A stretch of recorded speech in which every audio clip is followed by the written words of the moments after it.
Red tide ang dahilan kung bakit biglang nagkulay dugo ang ilang bahagi ng dagat sa Barangay Baybay Santa Cruz, Barangay Baybay San Roque at Barangay Baybay Triunfo. Samantalang, libu-libong tonelada ng mga maliliit na isdang sigarilyo ang nangamatay at dumagsa sa baybayin ng Tagaluan, Misamis Oriental. Witnesses, the fishes were observed to be jumping out of the sea into the shore near the mouth of Tagaluan River at around 3-4 o'clock in the morning atong February 21, 2021, itong Domingo.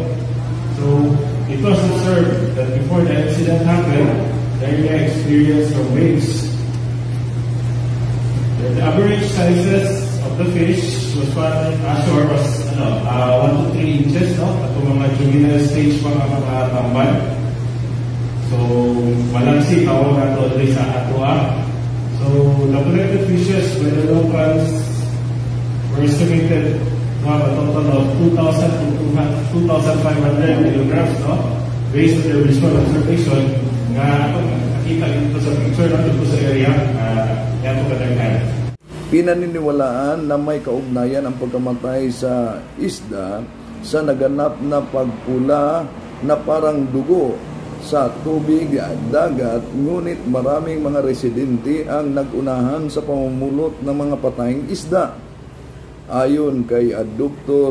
Jung Quaresma na isang marine biologist, batay sa pagsusuri sa water sample, nakitaan ito ng Pyrodidium gunyawlax, ibang uri sa red tide sa Manila Bay at Morcilliagos Bay ng Baliangaw na may Pyrodidium bahamense na mas grabe ang lethal bacteria nito.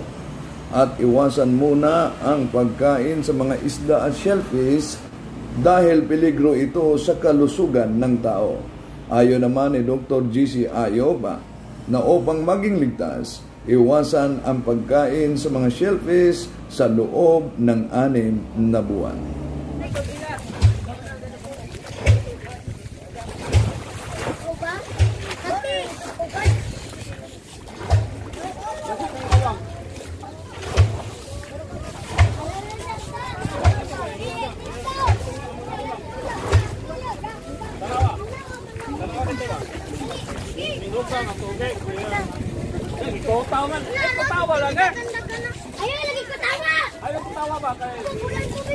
Uy, Shami! Ato, tara.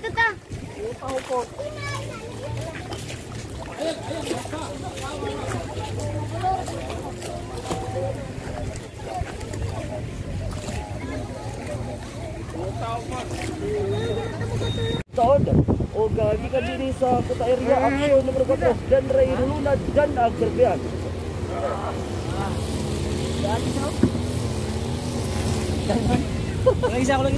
Kulang isa. Oh, ikaw na lang. Ikaw. Siya. Ano mo reporter? Uboy na, biasa ka na. Kaden, okay ra kaden? Okay. Bro. Cinta na dagan toy.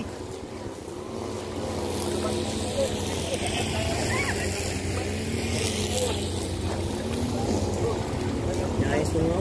Narelo.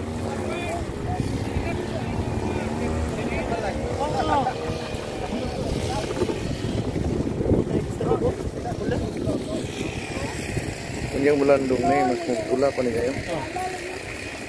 Ano kaya bang ako ni?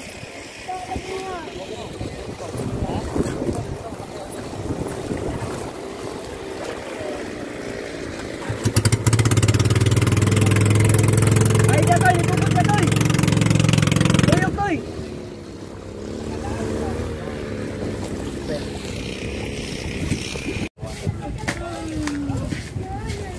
Isom na mo, ulang kayo na siya. O dili siya makuha ko kay mo sa reflex at flow mo god. Nandong na pleto bulawet kay landong kayo kay law sa imong jud kiriyo. After magtipo.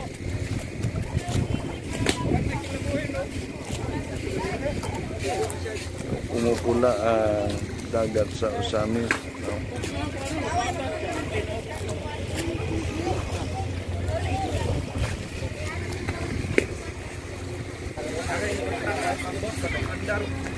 Nana?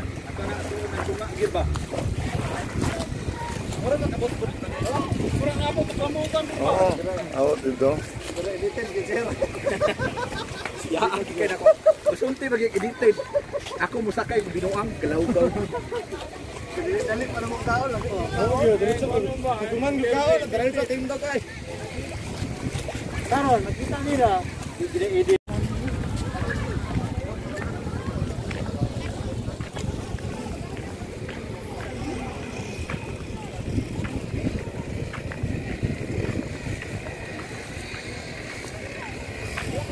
Tingnan po natin ngayon kung ano ang dahilan talaga.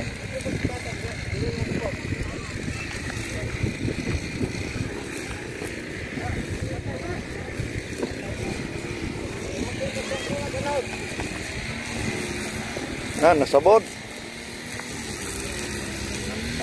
Siguro dito, di mo ba na? Siguro nga dito.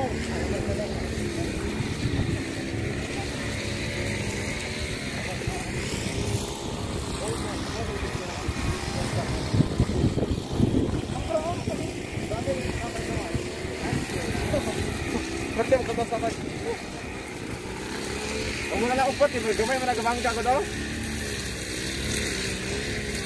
Init ko tayo nila. Ay, grabe. Init tayo, mati ko nga. Ay, barong o.